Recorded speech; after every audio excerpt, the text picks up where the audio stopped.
Kasi bakit kailangan nilang sundin? Di ba? Lahat ba dapat nang iutos ng amo nyo, susundin nyo? Paano kung sabihin ng amo nyo, buksan nyo yung bintana o lumundag ka dyan? Lulundag ka? May nagtanong sa akin, "Good day, Boss Rai. Paki-hide po identity ko. Araw-araw po akong nanonood ng videos nyo sa FB at TikTok. At kahit papano po, gumagaan pakiramdam ko. Pero palala po ang ahente ng OLA. Nasi-stress na po ako dahil sa mga OLA ko. Good payer po ako nung una.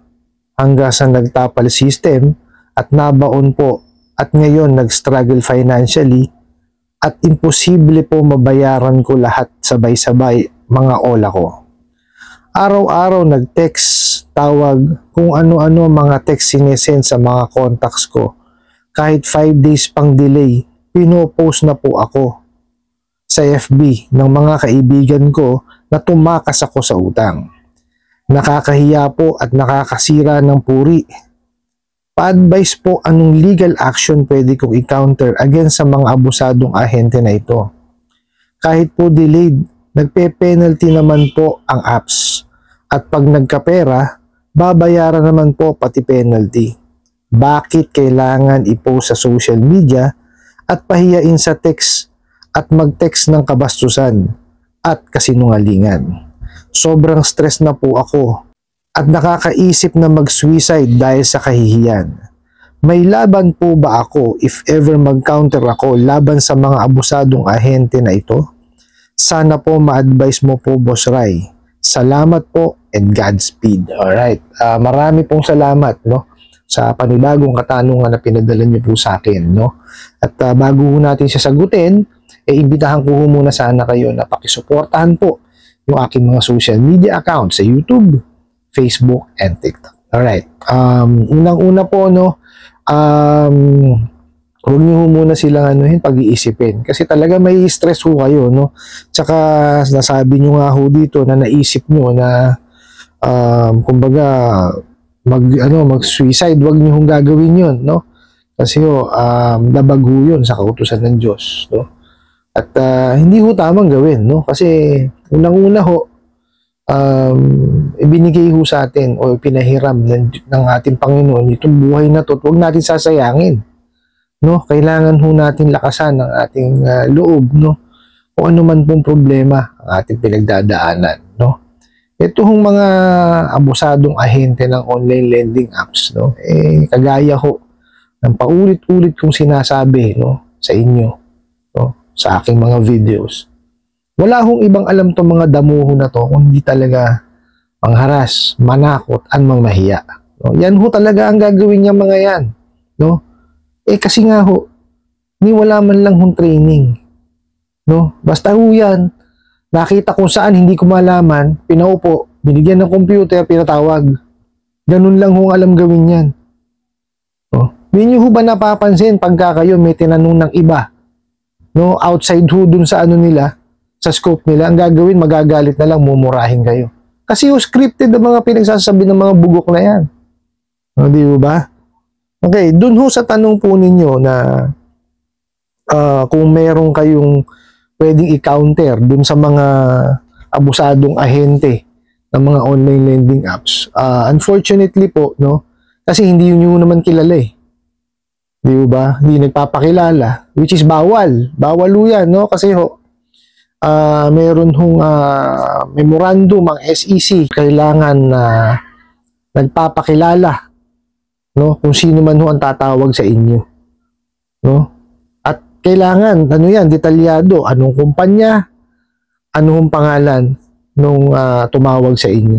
No? And even po kailangan, nakalista po yan, no? Nakarehistro po sa SEC, no? Kung sino-sino yung mga maniningil nila, and even po kung sino-sino yung, or kung anong kumpanya ng third party collection agency, no, yung kanilang ginagamit, dapat yun nakalista rin. Kasi ho, no, pagka ho sila nag-hire ho ng collection agency, no, sila rin ho ang liable kung gumawa ho ng kalokohan itong collection agency, no, yung kumpanya or yung lending company, No, nakasaad ho yan sa prohibition on unfair debt collection practices. No? Pwede ho mag-employ or kumuha ng services ng third party collection agency, no? Pero po, in the event na ito ay mangharas, manakot o kung anumang pangwawalang niya ang gawin sa kliyente, yun pong lending company ang mananagot. Yun po ang nakasaad, no, doon sa prohibition on unfair debt collection practices. Okay. Balik ko tayo sa tanong nyo kung ano po pwede nyo gawing aksyon. Well, ang pwede nyo gawing aksyon is, ito po, i-flash po natin, no, sa inyong screen, no. Pasensya na kayo, medyo maingay. Nasa kalsada, nasa tabing kalsada kasi itong aking kwarto, no. Balik ko tayo, no. Ang tanong nyo po is, anong po pwede nyo gawin, no. Ito gawin po ninyo, no. Mag-file ho kayo or magsampa kayo ng complaint. Ito, ayan ho, ipopost ho natin dyan sa screen, no? Yan po yung mga ahensya ng gobyerno na pwede ho kayo mag-email ng inyong mga complaint. Okay? Andyan po ang SEC, ang NPC, ang BSP, ang PNP Anti-Cybercrime Group, ang NBI Cybercrime Division, nandiyan din po ang Department of Justice. Ano po?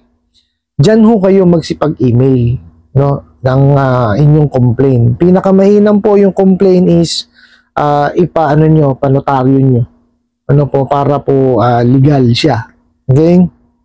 Tapos lahat po ng attachments, ibig sabihin po ba, yung mga screenshots ng pananakot, panghaharas nila, tsaka pamamahiya, no, isend nyo rin po dyan sa mga email addresses na yan. Okay? Tapos po, ihanda nyo po yung SIM card nyo. Baka mamaya ho kasi, tawagan kayo ng PNP or na NBI na dalhin sa kanila yung SIM card para po matrace kung saan po nanggagaling or kung ano yung, kumbaga, malaman nila kung saan nangmumula yung tawag at pagme-message sa inyo. Okay, kasi ho, ang NBI po tsaka ang PNP lang po may kakayanan, no, yung may technology para po matrace yan. Okay? Ngayon, doon sa tanong po ninyo, kung yung ahente po ng online lending apps ang inyong i-complain or kung anumang kaso po pwede, wala ho tayong kasi hindi ho natin kilala eh. Di ho ba? Para ho tayong makikipag-away niyan or makikipagtunggali, no, sa hangin. Di ba? Ang hirap po, no, makikipagsuntukan ka sa hangin, hindi mo kilala kalaban mo.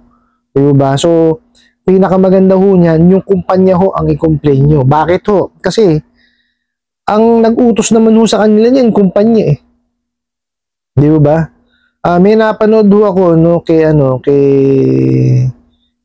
Kajani, janitor, no. Yung yung content creator din po sa YouTube, no. Shoutout po, Kajani, no. May narinig ako sa kanya or may napanood po ako sa kanya na may nag-message sa kanyang ahente na sapilitan daw ho talaga silang, yun yung spill nila, no, talagang kumbaga scripted, no, tsaka kaya nga daw ho siya nag-resign kasi hindi niya na ho kaya or hindi niya na ma-attain yung ginagawa nila. So ibig sabihin talagang biktima rin yung mga ahente. Kaya lang, ako, kaya pa rin ako, sa kanila, kumbaga, meron pa rin akong hinanakit sa kanila kasi bakit kailangan nilang sundin? Di ba? Lahat ba dapat nang iutos ng amo nyo, susundin nyo? Paano kung sabihin ng amo nyo, buksan nyo yung bintana o lumundag ka dyan? Lulundag ka? Di ba? Hindi ho ganun. Kung sa tingin nyo ho, morally, spiritually, no, na makaka-damage or hindi tama, no, wag niyo hong gawin, no. Marami hong trabaho diyan, no, na marangal.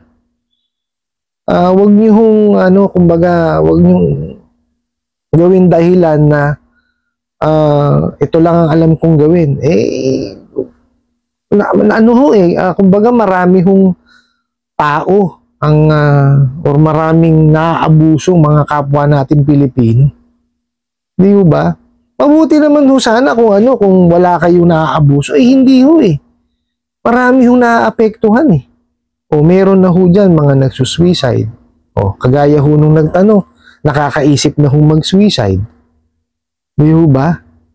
Yung mental torture kasi na dinudulot, no, nung inyong panghaharas, pananakot tsaka pamamahiya, grabe na. No? Sagad na ho sa buto eh. Oh. Sa tingin nyo ho, bakit uma-action na ho ang ating gobyerno? Di ba? Kasi, ganun na ho kasagad yung kawalangyaan na ginagawa ninyo. Di ba? Aantayin nyo pa ho ba na, na makulong na naman kayo pagka na-raid? Oh. Dun ho din, kay Kajani ko ho rin na kay janitor din ho na panood yun, no? Kajani, shout out ulit, no? Kaya nagagamit ko yung nyo eh, no? Panoorin nyo rin ho si Kajani, janitor, no? Magaling ho siya, magaling na. Kumbaga, may experience ho kasi si Sir, no, na kasi naging biktima rin siya, no? So, iba ho kasi yung sa kanya, sa akin. Kasi ho ako, maniningil, siya ho, biktima. Kaya, kumbaga, may first-hand experience siya. Okay, so mabalik ho tayo dun sa sinasabi ko nga, meron din hong nasabi si Kajani dun sa kanyang content na yun, yun yan, nag-resign tapos nakalimutan ko yung sasabihin ko. Sensya na kayo. Basta panoorin niyo yung mga video niya ni Kajani, Janitor TV, no. Kung yun niya ho, pero subscriber ho ako no, pinanonood ko siya, no. Marami rin ho ako natututunan dahil nga ho siya ho naka-experience na maharas, no, at maabuso, no. Pero siya ho, kagandahan, naka-recover na ho siya.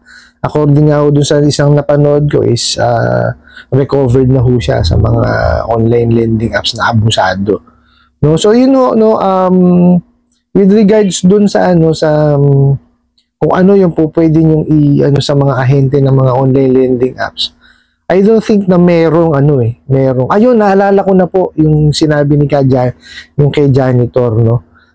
Yung pong OLA na napasama sa raid, no, nakulong. Okay?